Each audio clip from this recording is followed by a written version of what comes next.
Chapter 1 Lesson 1, The rich don't work for money. The poor and the middle class work for money. The rich have money work for them. Dad, can you tell me how to get rich? My dad put down the evening paper. Why do you want to get rich, son? Because today Jimmy's mom drove up in their new Cadillac, and they were going to their beach house for the weekend. He took 3 of his friends, but Mike and I weren't invited. They told us we weren't invited because we were poor kids. They did? My dad asked incredulously. Yeah, they did, I replied in a hurt tone. My dad silently shook his head, pushed his glasses up the bridge of his nose, and went back to reading the paper. I stood waiting for an answer. The year was 1956. I was 9 years old. By some twist of fate, I attended the same public school where the rich people sent their kids. We were primarily a sugar plantation town. The managers of the plantation and the other affluent people, such as doctors, business owners, and bankers, sent their children to this elementary school. After grade 6, their children were generally sent off to private schools. Because my family lived on one side of the street, I went to this school. Had I lived on the other side of the street, I would have gone to a different school with kids from families more like mine. After grade 6, these kids and I would go on to the public intermediate and high school. There was no private school for them or for me. My dad finally put down the paper. I could tell he was thinking. Well, son, he began slowly. If you want to be rich, you have to learn to make money. How do I make money? I asked. Well, use your head, son, he said, smiling. Even then I knew that really meant, that's all I'm going to tell you, or, I don't know the answer, so don't embarrass me. The next morning, I told my best friend, Mike, what my dad had said. As best as I could tell, Mike and I were the only poor kids in this school. Mike was also in this school by a twist of fate. Someone had drawn a jog in the line for the school district, and we wound up in school with the rich kids. We weren't really poor, but we felt as if we were because all the other boys had new baseball gloves, new bicycles, new everything. Mom and Dad provided us with the basics, like food, shelter, and clothes. But that was about it. My dad used to say, if you want something, work for it. We wanted things, but there was not much work available for 9-year-old boys. So what do we do to make money? Mike asked. I don't know, I said. But do you want to be my partner? He agreed, and so on that Saturday morning, Mike became my first business partner. We spent all morning coming up with ideas on how to make money. Occasionally we talked about all the cool guys at Jimmy's beach house having fun. It hurt a little, but that hurt was good, because it inspired us to keep thinking of a way to make money. Finally, that afternoon, a bolt of lightning struck. It was an idea Mike got from a science book he had read. Excitedly, we shook hands, and the partnership now had a business. For the next several weeks, Mike and I ran around our neighborhood, knocking on doors and asking our neighbors if they would save their toothpaste tubes for us. With puzzled looks, most adults consented with a smile. Some asked us what we were doing, to which we replied, we can't tell you. It's a business secret. My mom grew distressed as the weeks wore on. We had selected a site next to her washing machine as the place we would stockpile our raw materials. In a brown cardboard box that at one time held catsup bottles, our little pile of used toothpaste tubes began to grow. Finally my mom put her foot down. The sight of her neighbor's messy, crumpled, used toothpaste tubes had gotten to her. What are you boys doing? She asked. And I don't want to hear again that it's a business secret. Do something with this mess, or I'm going to throw it out. Mike and I pleaded and begged, explaining that we would soon have enough and then we would begin production. We informed her that we were waiting on a couple of neighbors to finish their toothpaste so we could have their tubes. Mom granted us a 1-week extension. The date to begin production was moved up, and the pressure was on. My first partnership was already being threatened with an eviction notice by my own mom. It became Mike's job to tell the neighbors to quickly use up their toothpaste, saying their dentist wanted them to brush more often anyway. I began to put together the production line. One day my dad drove up with a friend to see two 9-year-old boys in the driveway with a production line operating at full speed. There was fine white powder everywhere.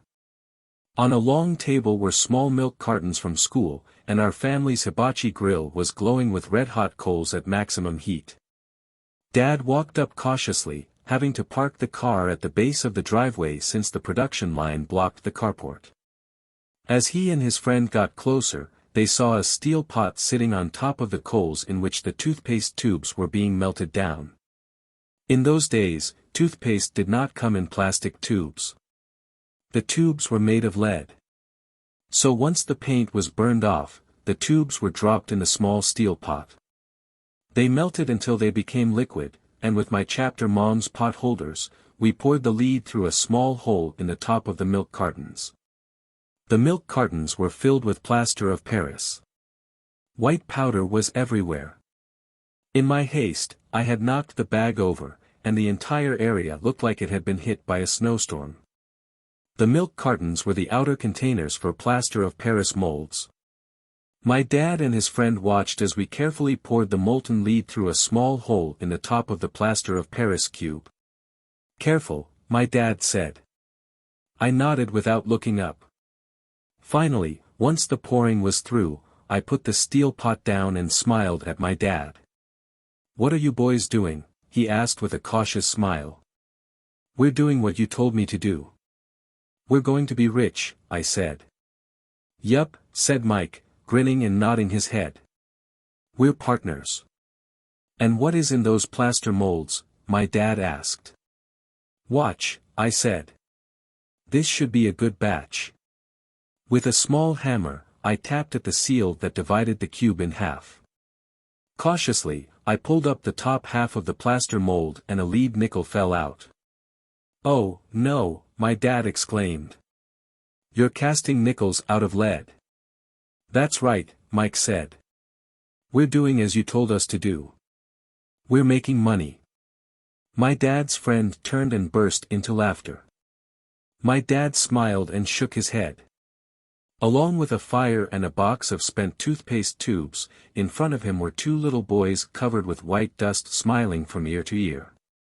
He asked us to put everything down and sit with him on the front step of our house.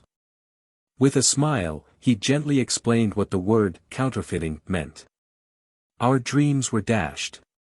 "You mean this is illegal?" asked Mike in a quivering voice. "Let them go," my dad's friend said.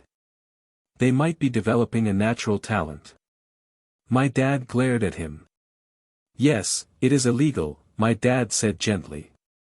"But you boys have shown great creativity and original thought. Keep going. I'm really proud of you."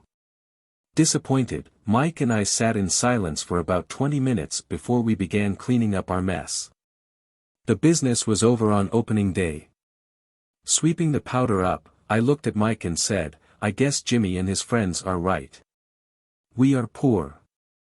My father was just leaving as I said that. "Boys," he said. "You're only poor if you give up. The most important thing is that you did something. Most people only talk and dream of getting rich. You've done something. I'm very proud of the two of you. I will say it again, keep going. Don't quit." Mike and I stood there in silence. They were nice words, but we still did not know what to do. "So how come you're not rich, Dad?" I asked. "Because I chose to be a schoolteacher. Schoolteachers really don't think about being rich. We just like to teach. I wish I could help you, but I really don't know how to make money." Mike and I turned and continued our cleanup. "I know," said my dad. "If you boys want to learn how to be rich, don't ask me. Talk to your dad, Mike." "My dad?" asked Mike with a scrunched up face. "Yeah, your dad," repeated my dad with a smile. Your dad and I have the same banker, and he raves about your father. He's told me several times that your father is brilliant when it comes to making money. My dad? Mike asked again in disbelief. Then how come we don't have a nice car and a nice house like the rich kids at school? A nice car and a nice house don't necessarily mean you're rich or you know how to make money, my dad replied. Jimmy's dad works for the sugar plantation. He's not much different from me. He works for a company, and I work for the government. The company buys the car for him. The sugar company is in financial trouble, and Jimmy's dad may soon have nothing. Your dad is different, Mike. He seems to be building an empire, and I suspect in a few years he will be a very rich man. With that, Mike and I got excited again. With new vigor, we began cleaning up the mess caused by our now-defunct first business. As we were cleaning, we made plans for how and when to talk to Mike's dad. The problem was that Mike's dad worked long hours and often did not come home until late. His father owned warehouses, a construction company, a chain of stores, and 3 restaurants. It was the restaurants that kept him out late. Mike caught the bus home after we had finished cleaning up. He was going to talk to his dad when he got home that night and ask him if he would teach us how to become rich. Mike promised to call as soon as he had talked to his dad, even if it was late. The phone rang at 8:30 p.m. Okay, I said. Next Saturday. I put the phone down. Mike's dad had agreed to meet with us. On Saturday I caught the 7:30 a.m. bus to the poor side of town. The lessons begin. Mike and I met with his dad that morning at 8 o'clock. He was already busy, having been at work for more than an hour. His construction supervisor was just leaving in his pickup truck as I walked up to his simple, small, and tidy home. Mike met me at the door. Dad's on the phone, and he said to wait on the back porch, Mike said as he opened the door. The old wooden floor creaked as I stepped across the threshold of the aging house. There was a cheap mat just inside the door. The mat was there to hide the years of wear from countless footsteps that the floor had supported. Although clean, it needed to be replaced. I felt claustrophobic as I entered the narrow living room that was filled with old musty overstuffed furniture that today would be collector's items. Sitting on the couch were 2 women, both a little older than my mom. Across from the women sat a man in workman's clothes. He wore khaki slacks and a khaki shirt, neatly pressed but without starch, and polished work boots. He was about 10 years older than my dad. They smiled as Mike and I walked past them toward the back porch. I smiled back shyly. Who are those people? I asked. Oh, they work for my dad. The older man runs his warehouses, and the women are the managers of the restaurants. And as you arrived, you saw the construction supervisor who is working on a road project about 50 miles from here. His other supervisor, who is building a track of houses, left before you got here. Does this go on all the time? I asked. Not always, but quite often, said Mike, smiling as he pulled up a chair to sit down next to me. I asked my dad if he would teach us to make money, Mike said. Oh, and what did he say to that? I asked with cautious curiosity. Well, he had a funny look on his face at first, and then he said he would make us an offer. Oh, I said, rocking my chair back against the wall. I sat there perched on 2 rear legs of the chair. Mike did the same thing. Do you know what the offer is? I asked. No, but we'll soon find out. Suddenly, Mike's dad burst through the rickety screen door and onto the porch. Mike and I jumped to our feet, not out of respect, but because we were startled. Ready, boys? He asked as he pulled up a chair to sit down with us. We nodded our heads as we pulled our chairs away from the wall to sit in front of him. He was a big man, about 6 feet tall and 200 pounds. My dad was taller, about the same weight, and 5 years older than Mike's dad. They sort of looked alike, though not of the same ethnic makeup. Maybe their energy was similar. Mike says you want to learn to make money. Is that correct, Robert? I nodded my head quickly, but with a little trepidation. He had a lot of power behind his words and smile. Okay, here's my offer. I'll teach you, but I won't do it classroom style. You work for me, I'll teach you. You don't work for me, I won't teach you. I can teach you faster if you work, and I'm wasting my time if you just want to sit and listen like you do in school. That's my offer. Take it or leave it. May I ask a question first? I asked. No. Take it or leave it. I've got too much work to do to waste my time. If you can't make up your mind decisively, then you'll never learn to make money anyway. Opportunities come and go. Being able to know when to make quick decisions is an important skill. You have the opportunity that you asked for. School is beginning, or it's over in 10 seconds, Mike's dad said with a teasing smile. Take it, I said. Take it, said Mike. Good, said Mike's dad. Mrs. Martin will be by in 10 minutes. After I'm through with her, you'll ride with her to my superette and you can begin working. I'll pay you 10 cents an hour, and you'll work 3 hours every Saturday. But I have a softball game today, I said. Mike's dad lowered his voice to a stern tone. Take it, or leave it, he said. I'll take it, I replied, choosing to work and learn instead of playing. 30 cents later, by 9 a.m. that day, Mike and I were working for Mrs. Martin. She was a kind and patient woman. She always said that Mike and I reminded her of her 2 grown sons. Although kind, she believed in hard work and kept us moving. We spent 3 hours taking canned goods off the shelves, brushing each can with a feather duster to get the dust off, and then restacking them neatly. It was excruciatingly boring work. Mike's dad, whom I call my rich dad, owned 9 of these little superettes, each with a large parking lot. They were the early version of the 7-Eleven convenience stores, little neighborhood grocery stores where people bought items such as milk, bread, butter, and cigarettes. The problem was that this was Hawaii before air conditioning was widely used, and the stores could not close their doors because of the heat. On 2 sides of the store, the doors had to be wide open to the road and parking lot. Every time a car drove by or pulled into the parking lot, dust would swirl and settle in the store. We knew we had a job as long as there was no air conditioning. For 3 weeks, Mike and I reported to Mrs. Martin and worked our 3 hours. By noon, our work was over, and she dropped 3 little dimes in each of our hands. Now, even at the age of 9 in the mid-1950s, 30 cents was not too exciting. Comic books cost 10 cents back then, so I usually spent my money on comic books and went home.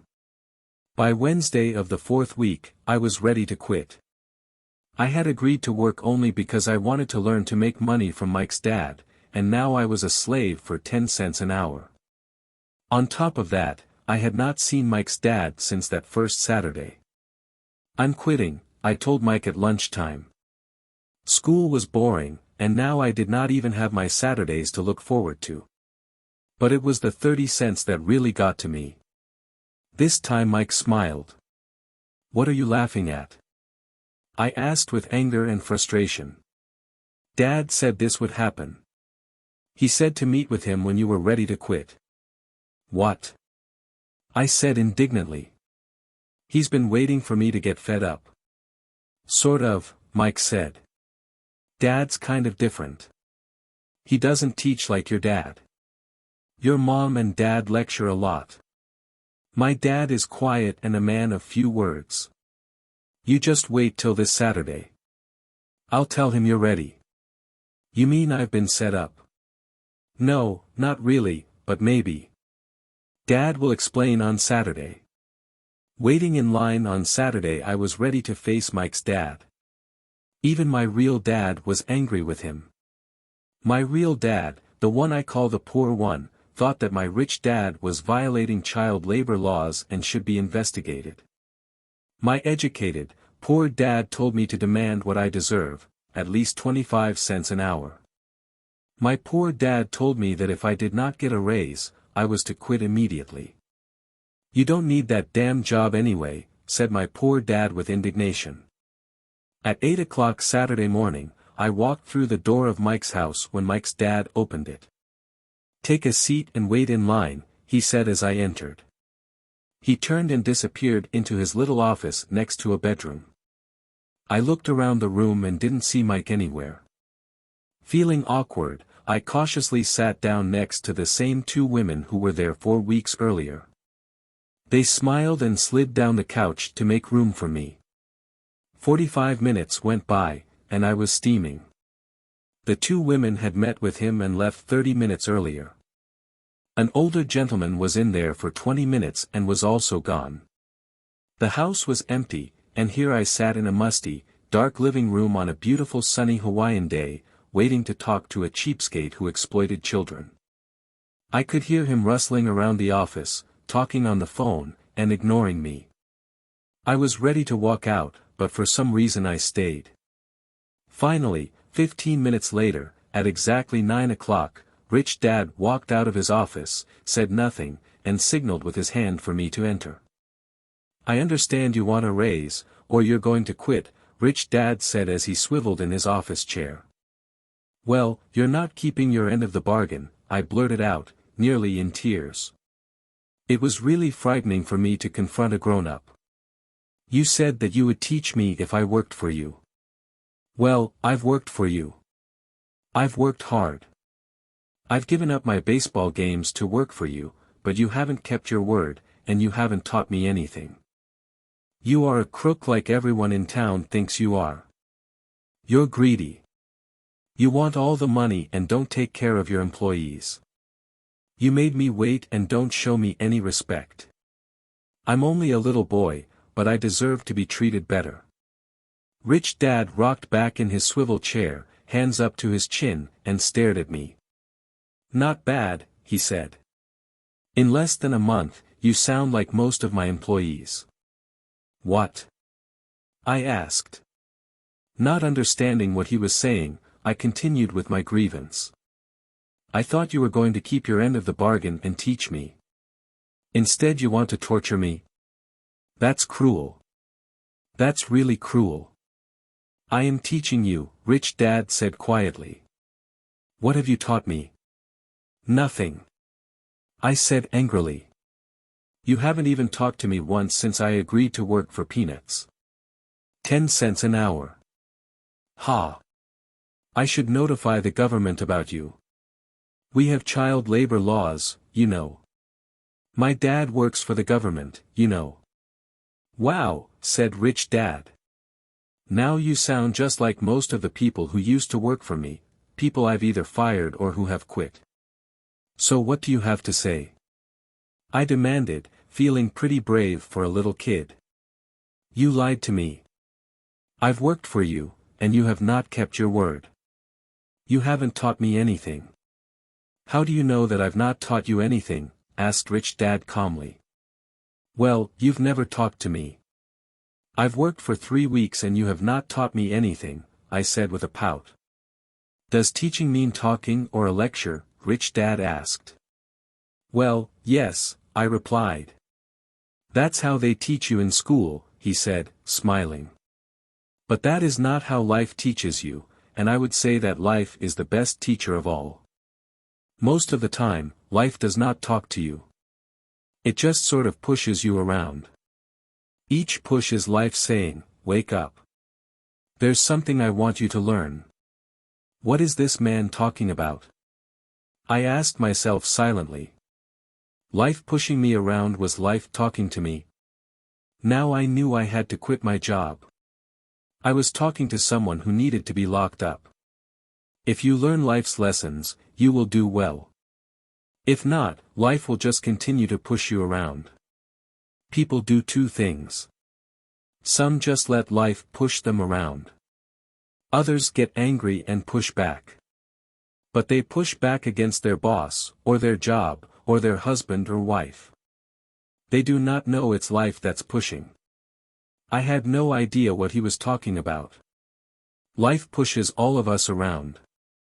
Some people give up and others fight. A few learn the lesson and move on. They welcome life pushing them around. To these few people, it means they need and want to learn something. They learn and move on. Most quit, and a few like you fight. Rich Dad stood and shut the creaky old wooden window that needed repair. If you learn this lesson, you will grow into a wise, wealthy, and happy young man. If you don't, you will spend your life blaming a job, low pay, or your boss for your problems. You'll live life always hoping for that big break that will solve all your money problems. Rich Dad looked over at me to see if I was still listening. His eyes met mine. We stared at each other, communicating through our eyes. Finally, I looked away once I had absorbed his message. I knew he was right. I was blaming him, and I did ask to learn. I was fighting. Rich Dad continued, or if you're the kind of person who has no guts, you just give up every time life pushes you. If you're that kind of person, you'll live all your life playing it safe, doing the right things, saving yourself for some event that never happens. Then you die a boring old man. You'll have lots of friends who really like you because you were such a nice hard-working guy. But the truth is that you let life push you into submission. Deep down you were terrified of taking risks. You really wanted to win, but the fear of losing was greater than the excitement of winning. Deep inside, you and only you will know you didn't go for it. You chose to play it safe. Our eyes met again. You've been pushing me around? I asked. Some people might say that, smiled Rich Dad. I would say that I just gave you a taste of life. What taste of life? I asked, still angry, but now curious and ready to learn. You boys are the first people who have ever asked me to teach them how to make money. I have more than 150 employees, and not one of them has asked me what I know about money. They ask me for a job and a paycheck, but never to teach them about money. So most will spend the best years of their lives working for money, not really understanding what it is they are working for. I sat there listening intently. So when Mike told me you wanted to learn how to make money, I decided to design a course that mirrored real life. I could talk until I was blue in the face, but you wouldn't hear a thing. So I decided to let life push you around a bit so you could hear me. That's why I only paid you 10 cents. So what is the lesson I learned from working for only 10 cents an hour? I asked. That you're cheap and exploit your workers. Rich Dad rocked back and laughed heartily. Finally he said, you'd best change your point of view. Stop blaming me and thinking I'm the problem. If you think I'm the problem, then you have to change me. If you realize that you're the problem, then you can change yourself, learn something, and grow wiser. Most people want everyone else in the world to change but themselves. Let me tell you, it's easier to change yourself than everyone else. I don't understand, I said. Don't blame me for your problems, Rich Dad said, growing impatient. But you only pay me 10 cents. So what are you learning? Rich Dad asked, smiling. That you're cheap, I said with a sly grin.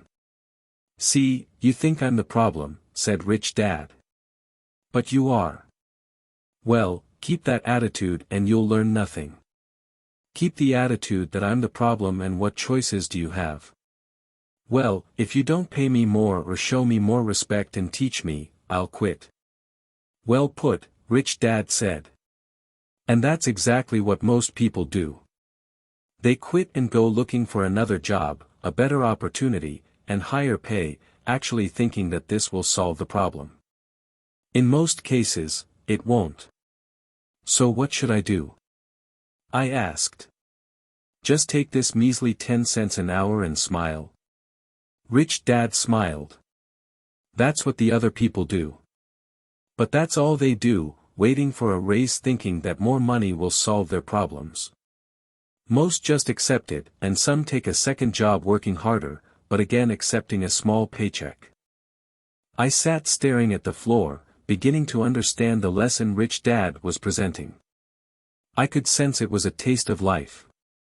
Finally, I looked up and asked, "So what will solve the problem?" "This," he said, leaning forward in his chair and tapping me gently on the head. "This stuff between your ears." It was at that moment that Rich Dad shared the pivotal point of view that separated him from his employees and my poor dad, and led him to eventually become one of the richest men in Hawaii, while my highly educated but poor dad struggled financially all his life. It was a singular point of view that made all the difference over a lifetime. Rich Dad explained this point of view over and over, which I call lesson number 1, the poor and the middle class work for money. The rich have money work for them. On that bright Saturday morning, I learned a completely different point of view from what I had been taught by my poor dad. At the age of 9, I understood that both dads wanted me to learn. Both dads encouraged me to study, but not the same things. My highly educated dad recommended that I do what he did. "Son, I want you to study hard, get good grades, so you can find a safe, secure job with a big company. And make sure it has excellent benefits." My rich dad wanted me to learn how money works so I could make it work for me. These lessons I would learn through life with his guidance, not because of a classroom. My rich dad continued my first lesson, "I'm glad you got angry about working for 10 cents an hour. If you hadn't got angry and had simply accepted it, I would have to tell you that I could not teach you. You see, true learning takes energy, passion, and a burning desire. Anger is a big part of that formula, for passion is anger and love combined. When it comes to money, most people want to play it safe and feel secure. So passion does not direct them. Fear does. So is that why they'll take jobs with low pay?" I asked. "Yes," said Rich Dad. "Some people say I exploit people because I don't pay as much as the sugar plantation or the government. I say the people exploit themselves. It's their fear, not mine. But don't you feel you should pay them more?" I asked. "I don't have to. And besides, more money will not solve their problems. Just look at your dad. He makes a lot of money, and he still can't pay his bills. Most people, given more money, only get into more debt. So that's why the 10 cents an hour," I said, smiling. "It's a part of the lesson." "That's right," smiled Rich Dad. "You see, your dad went to school and got an excellent education, so he could get a high-paying job. But he still has money problems because he never learned anything about money in school. On top of that, he believes in working for money. And you don't?" I asked. "No, not really," said Rich Dad. "If you want to learn to work for money, then stay in school. That is a great place to learn to do that. But if you want to learn how to have money work for you, then I will teach you that. But only if you want to learn. Wouldn't everyone want to learn that?" I asked. "No," said Rich Dad, "simply because it's easier to learn to work for money, especially if fear is your primary emotion when the subject of money is discussed." "I don't understand," I said with a frown. "Don't worry about that for now. Just know that it's fear that keeps most people working at a job, the fear of not paying their bills, the fear of being fired, the fear of not having enough money, and the fear of starting over. That's the price of studying to learn a profession or trade, and then working for money. Most people become a slave to money, and then get angry at their boss. Learning to have money work for you is a completely different course of study." I asked. "Absolutely," Rich Dad answered. "Absolutely." We sat in silence on that beautiful Hawaiian Saturday morning. My friends had just started their Little League baseball game, but for some reason I was now thankful I had decided to work for 10 cents an hour. I sensed that I was about to learn something my friends wouldn't learn in school. Ready to learn? Asked Rich Dad. Absolutely, I said with a grin. I have kept my promise. I've been teaching you from afar, my rich dad said. At 9 years old, you've gotten a taste of what it feels like to work for money. Just multiply your last month by 50 years and you will have an idea of what most people spend their life doing. I don't understand, I said. How did you feel waiting in line to see me, once to get hired and once to ask for more money? Terrible, I said. If you choose to work for money, that is what life will be like, said Rich Dad. And how did you feel when Mrs. Martin dropped 3 dimes in your hand for 3 hours of work? I felt like it wasn't enough. It seemed like nothing. I was disappointed, I said. And that is how most employees feel when they look at their paychecks, especially after all the tax and other deductions are taken out. At least you got 100%. You mean most workers don't get paid everything? I asked with amazement. Heavens no, said Rich Dad. The government always takes its share first. How do they do that? I asked. Taxes, said Rich Dad. You're taxed when you earn. You're taxed when you spend. You're taxed when you save. You're taxed when you die. Why do people let the government do that to them? The rich don't, said Rich Dad with a smile. The poor and the middle class do. I'll bet you that I earn more than your dad, yet he pays more in taxes. How can that be? I asked. At my age, that made no sense to me. Why would someone let the government do that to them? Rich Dad rocked slowly and silently in his chair, just looking at me. Ready to learn? He asked. I nodded my head slowly. As I said, there is a lot to learn. Learning how to have money work for you is a lifetime study. Most people go to college for 4 years, and their education ends.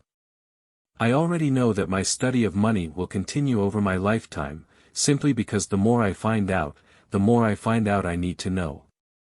Most people never study the subject. They go to work, get their paycheck, balance their checkbooks, and that's it. Then they wonder why they have money problems. They think that more money will solve the problem and don't realize that it's their lack of financial education that is the problem. So my dad has tax problems because he doesn't understand money? I asked, confused. Look, said Rich Dad, taxes are just one small section on learning how to have money work for you. Today, I just wanted to find out if you still have the passion to learn about money. Most people don't. They want to go to school, learn a profession, have fun at their work, and earn lots of money. One day they wake up with big money problems, and then they can't stop working. That's the price of only knowing how to work for money instead of studying how to have money work for you. So do you still have the passion to learn? Asked Rich Dad. I nodded my head. Good, said Rich Dad. Now get back to work. This time, I will pay you nothing. What? I asked in amazement. You heard me. Nothing. You will work the same 3 hours every Saturday, but this time you will not be paid 10 cents per hour. You said you wanted to learn to not work for money, so I'm not going to pay you anything. I couldn't believe what I was hearing. I've already had this conversation with Mike and he's already working, dusting and stacking canned goods for free. You'd better hurry and get back there. That's not fair, I shouted. You've got to pay something. You said you wanted to learn. If you don't learn this now, you'll grow up to be like the 2 women and the older man sitting in my living room, working for money and hoping I don't fire them. Or like your dad, earning lots of money only to be in debt up to his eyeballs, hoping more money will solve the problem. If that's what you want, I'll go back to our original deal of 10 cents an hour. Or you can do what most adults do, complain that there is not enough pay, quit, and go looking for another job. But what do I do? I asked. Rich Dad tapped me on the head. Use this, he said. If you use it well, you will soon thank me for giving you an opportunity and you will grow into a rich man. I stood there, still not believing what a raw deal I was handed. I came to ask for a raise, and somehow I was instead working for nothing. Rich Dad tapped me on the head again and said, "Use this. Now get out of here and get back to work." Lesson number 1, the rich don't work for money. I didn't tell my poor dad I wasn't being paid. He wouldn't have understood, and I didn't want to try to explain something I didn't understand myself. For 3 more weeks, Mike and I worked 3 hours every Saturday for nothing. The work didn't bother me, and the routine got easier, but it was the missed baseball games and not being able to afford to buy a few comic books that got to me. Rich Dad stopped by at noon on the 3rd week. We heard his truck pull up in the parking lot and sputter when the engine was turned off. He entered the store and greeted Mrs. Martin with a hug. After finding out how things were going in the store, he reached into the ice cream freezer, pulled out 2 bars, paid for them, and signaled to Mike and me. "Let's go for a walk, boys." We crossed the street, dodging a few cars, and walked across a large grassy field where a few adults were playing softball. Sitting down at a lone picnic table, he handed Mike and me the treats. "How's it going, boys?" "Okay," Mike said. I nodded in agreement. "Learn anything yet?" Rich Dad asked. Mike and I looked at each other, shrugged our shoulders, and shook our heads in unison. Avoiding one of life's biggest traps, well, you boys had better start thinking. You're staring at one of life's biggest lessons. If you learn it, you'll enjoy a life of great freedom and security. If you don't, you'll wind up like Mrs. Martin and most of the people playing softball in this park. They work very hard for little money, clinging to the illusion of job security and looking forward to a 3-week vacation each year and maybe a skimpy pension after 45 years of service. If that excites you, I'll give you a raise to 25 cents an hour. But these are good hard-working people. Are you making fun of them? I demanded. A smile came over Rich Dad's face. Mrs. Martin is like a mother to me. I would never be that cruel. I may sound unkind because I'm doing my best to point something out to the 2 of you. I want to expand your point of view so you can see something most people never have the benefit of seeing because their vision is too narrow. Most people never see the trap they are in. Mike and I sat there, uncertain of his message. He sounded cruel, yet we could sense he was trying to drive home a point. With a smile, Rich Dad said, "Doesn't that 25 cents an hour sound good? Doesn't it make your heart beat a little faster?" I shook my head no, but it really did. 25 cents an hour would be big bucks to me. "Okay, I'll pay you $1 an hour," Rich Dad said, with a sly grin. Now my heart started to race. My brain was screaming, "Take it. Take it." I could not believe what I was hearing. Still, I said nothing. "Okay, $2 an hour." My little brain and heart nearly exploded. After all, it was 1956 and being paid $2 an hour would have made me the richest kid in the world. I couldn't imagine earning that kind of money. I wanted to say yes. I wanted the deal. I could picture a new bicycle, new baseball glove, and the adoration of my friends when I flashed some cash. On top of that, Jimmy and his rich friends could never call me poor again. But somehow my mouth stayed shut. The ice cream had melted and was running down my hand. Rich Dad was looking at 2 boys staring back at him, eyes wide open and brains empty. He was testing us, and he knew there was a part of our emotions that wanted to take the deal. He understood that every person has a weak and needy part of their soul that can be bought, and he knew that every individual also had a part of their soul that was resilient and could never be bought. It was only a question of which one was stronger. "Okay, $5 an hour." Suddenly I was silent. Something had changed. The offer was too big and ridiculous. They don't want to lose the big houses, the cars, and the high life money has bought them. They worry about what their friends would say if they lost all their money. Many are emotionally desperate and neurotic, although they look rich and have more money. So, is a poor man happier? I asked. No, I don't think so, replied Rich Dad. The avoidance of money is just as psychotic as being attached to money. As if on cue, the town derelict went past our table, stopping by the large rubbish can and rummaging around in it. The three of us watched him with great interest, when before we probably would have just ignored him. Rich Dad pulled $1 out of his wallet and gestured to the older man. Seeing the money, the derelict came over immediately, took the bill, thanked Rich Dad profusely, and hurried off, ecstatic with his good fortune.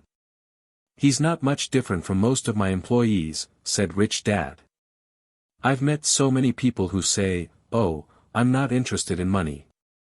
Yet they'll work at a job for 8 hours a day. That's a denial of truth. If they weren't interested in money, then why are they working? That kind of thinking is probably more psychotic than a person who hoards money. As I sat there listening to my rich dad, my mind flashed back to the countless times my own dad said, I'm not interested in money. He said those words often. He also covered himself by always saying, I work because I love my job. So what do we do? I asked. Not work for money until all traces of fear and greed are gone. No, that would be a waste of time, said Rich Dad. Emotions are what make us human. The word emotion stands for energy in motion. Be truthful about your emotions and use your mind and emotions in your favor, not against yourself. Whoa, said Mike. Don't worry about what I just said. It will make more sense in years to come. Just be an observer, not a reactor, to your emotions. Most people do not know that it's their emotions that are doing the thinking. Your emotions are your emotions, but you have got to learn to do your own thinking. Can you give me an example? I asked. Sure, replied Rich Dad. When a person says, I need to find a job, it's most likely an emotion doing the thinking. Fear of not having money generates that thought. But people do need money if they have bills to pay, I said. Sure they do, smiled Rich Dad. All I'm saying is that it's fear that is all too often doing the thinking. I don't understand, said Mike. For example, said Rich Dad. If the fear of not having enough money arises, instead of immediately running out to get a job, they instead might ask themselves this question, will a job be the best? So many people say, oh, I'm not interested in money. Yet they'll work at a job for 8 hours a day. Solution to this fear over the long run? In my opinion, the answer is no.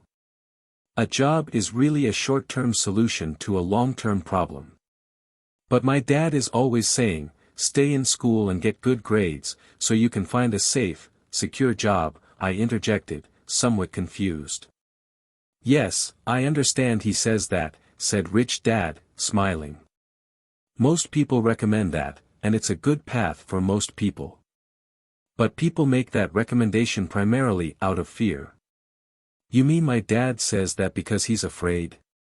Yes, said Rich Dad. He's terrified that you won't earn enough money and won't fit into society. Don't get me wrong. He loves you and wants the best for you. I too believe an education and a job are important, but it won't handle the fear. You see, that same fear that makes him get up in the morning to earn a few bucks is the fear that is causing him to be so fanatical about your going to school. So what do you recommend? I asked. I want to teach you to master the power of money, instead of being afraid of it. They don't teach that in school and, if you don't learn it, you become a slave to money. It was finally making sense.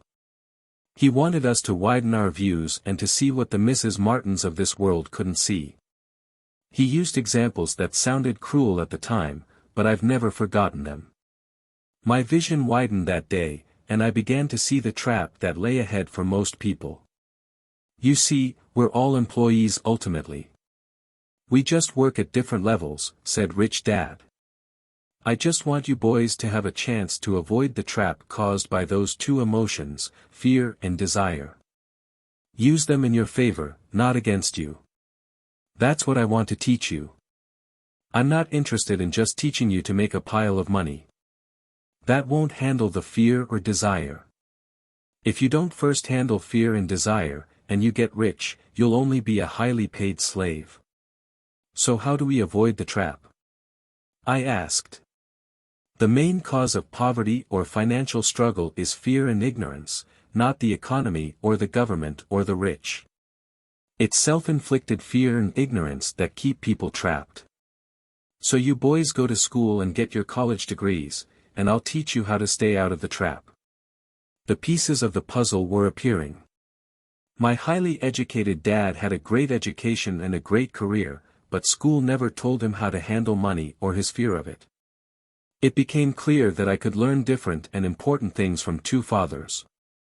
So you've been talking about the fear of not having money. How does the desire for money affect our thinking?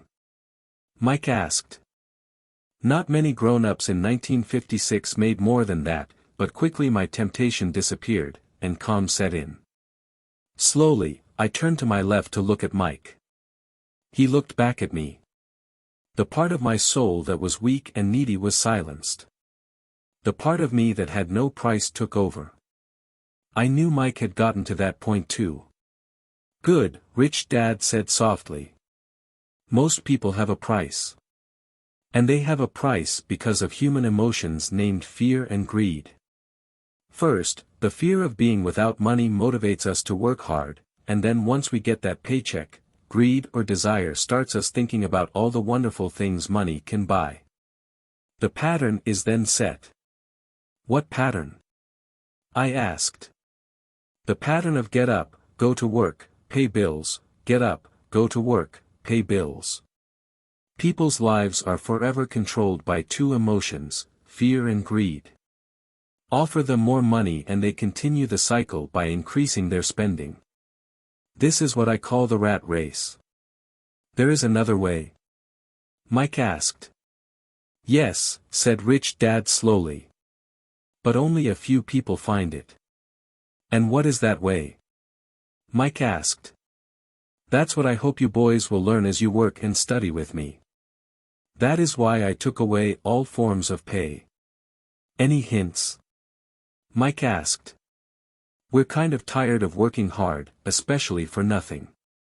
Well, the first step is telling the truth, said Rich Dad. We haven't been lying, I said. People's lives are forever controlled by two emotions, fear and greed. I did not say you were lying. I said to tell the truth, Rich Dad retorted. The truth about what? I asked. How you're feeling, Rich Dad said. You don't have to say it to anyone else. Just admit it to yourself. You mean the people in this park, the people who work for you, Mrs. Martin, they don't do that? I asked. I doubt it, said Rich Dad. Instead, they feel the fear of not having money. They don't confront it logically. They react emotionally instead of using their heads, Rich Dad said. Then, they get a few bucks in their hands and again, the emotions of joy, desire, and greed take over. And again they react, instead of think. So their emotions control their brain, Mike said. That's correct, said Rich Dad. Instead of admitting the truth about how they feel, they react to their feelings and fail to think. They feel the fear so they go to work, hoping that money will soothe the fear, but it doesn't. It continues to haunt them and they return to work, hoping again that money will calm their fears, and again it doesn't. Fear keeps them in this trap of working, earning money, hoping the fear will go away. But every day they get up, and that old fear wakes up with them. For millions of people that old fear keeps them awake all night, causing a night of turmoil and worry. So they get up and go to work, hoping that a paycheck will kill that fear gnawing at their soul. Money is running their lives, and they refuse to tell the truth about that. Money is in control of their emotions and their souls. Rich Dad sat quietly, letting his words sink in. Mike and I heard what he said but didn't understand fully what he was talking about. I just knew that I often wondered why grown-ups hurried off to work. It did not seem like much fun, and they never looked that happy, but something kept them going. Realizing we had absorbed as much as possible of what he was talking about, Rich Dad said, "I want you boys to avoid that trap. That is really what I want to teach you. Not just to be rich, because being rich does not solve the problem." "It doesn't?" I asked, surprised. "No, it doesn't. Let me explain the other emotion, desire. Some call it greed, but I prefer desire. It's perfectly normal to desire something better, prettier, more fun, or exciting. So people also work for money because of desire. They desire money for the joy they think it can buy. But the joy that money brings is often short-lived, and they soon need more money for more joy, more pleasure, more comfort, and more security. So they keep working, thinking money will suit their souls that are troubled by fear and desire. But money can't do that. Even rich people do this?" Mike asked. "Rich people included," said Rich Dad. "In fact, the reason many rich people are rich isn't because of desire, but because of fear. They believe that money can eliminate the fear of being poor, so they amass tons of it, only to find the fear gets worse. Now they fear losing the money. I have friends who keep working even though they have plenty. I know people who have millions who are more afraid now than when they were poor. They're terrified of losing it all. The fears that drove them to get rich got worse. That weak and needy part of their soul is actually screaming louder. How did you feel when I tempted you with a pay raise? Did you notice your desires rising?" We nodded our heads. By not giving in to your emotions, you were able to delay your reactions and think. That is important. We will always have emotions of fear and greed. From here on in, it's imperative for you to use those emotions to your advantage, and for the long term to not let your emotions control your thinking. Most people use fear and greed against themselves. That's the start of ignorance. Most people live their lives chasing paychecks, pay raises and job security because of the emotions of desire and fear, not really questioning where those emotion-driven thoughts are leading them. It's just like the picture of a donkey dragging a cart with its owner dangling a carrot just in front of its nose. The donkey's owner may be going where he wants to, but the donkey is chasing an illusion. Tomorrow there will only be another carrot for the donkey. You mean the moment I picture a new baseball glove, candy and toys, that's like a carrot to a donkey? Mike asked.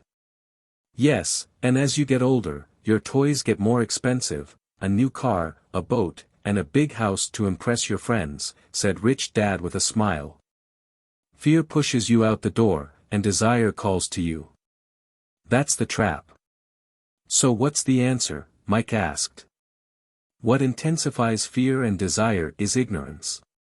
That is why rich people with lots of money often have more fear the richer they get.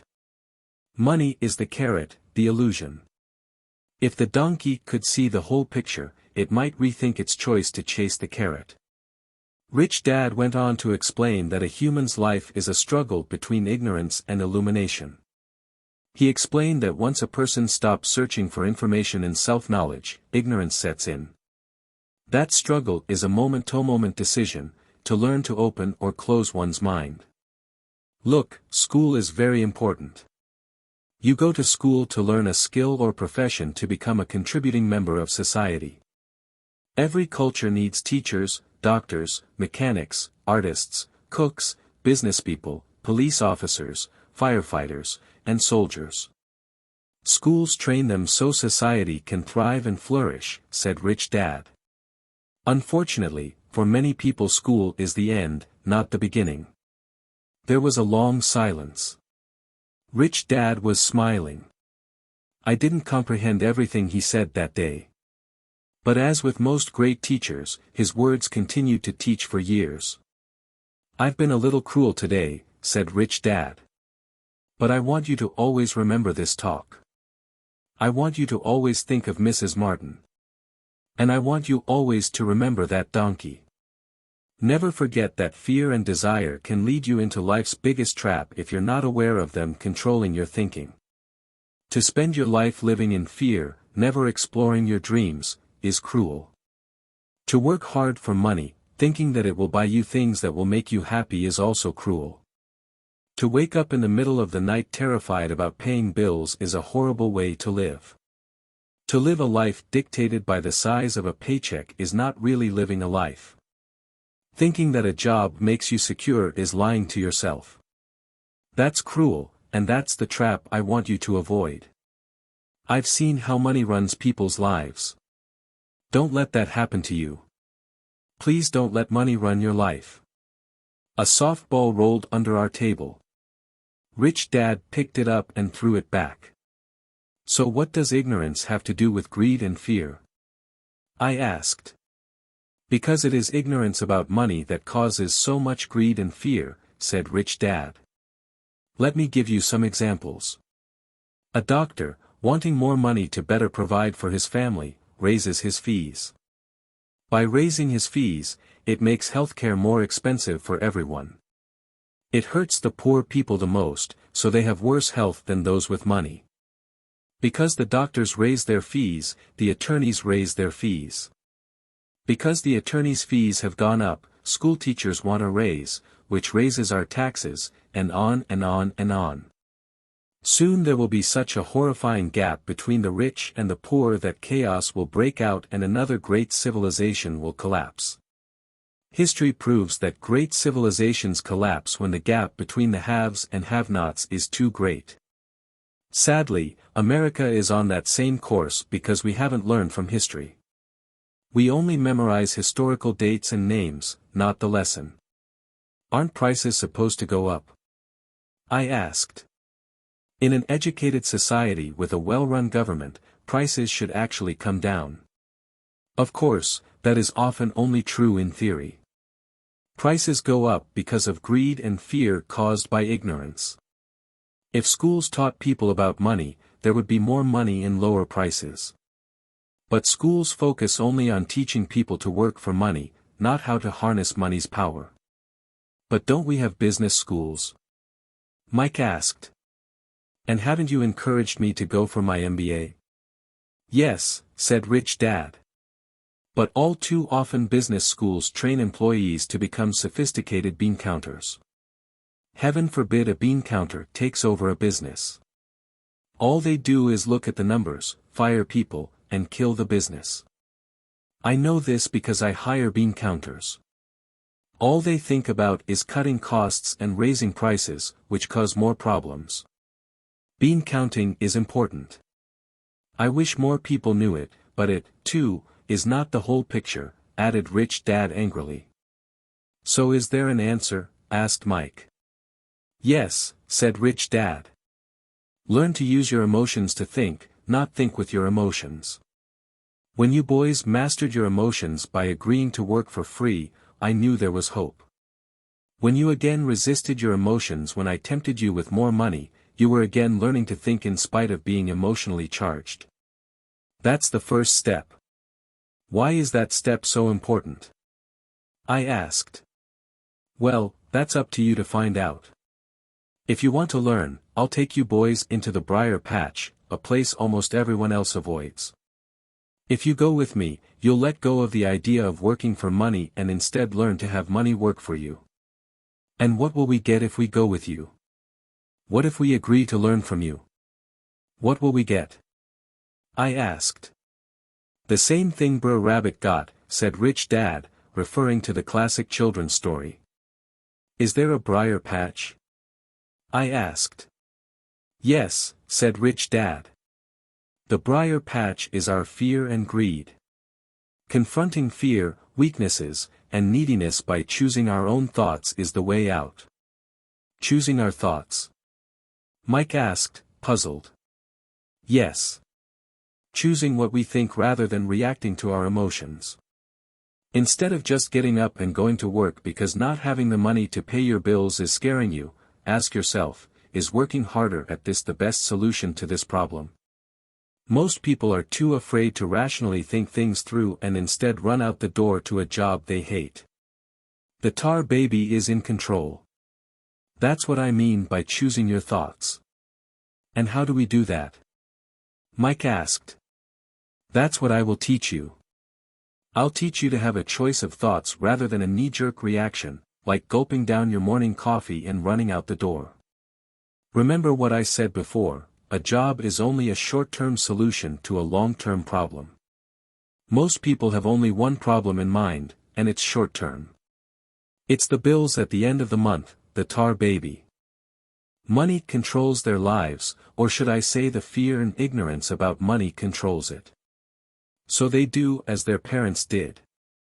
They get up every day and go work for money, not taking the time to ask the question, is there another way? Their emotions now control their thinking, not their heads. Can you tell the difference between emotions thinking and the head thinking? Mike asked. Oh, yes. I hear it all the time, said Rich Dad. I hear things like, well, everyone has to work. Or, the rich are crooks. Or, I'll get another job. I deserve this raise. You can't push me around. Or, I like this job because it's secure. No one asks, is there something I'm missing here, which would break through the emotional thought and give you time to think clearly. As we headed back to the store, Rich Dad explained that the rich really did make money. They did not work for it. He went on to explain that when Mike and I were casting 5-cent pieces out of lead, thinking we were making money, we were very close to thinking the way the rich think.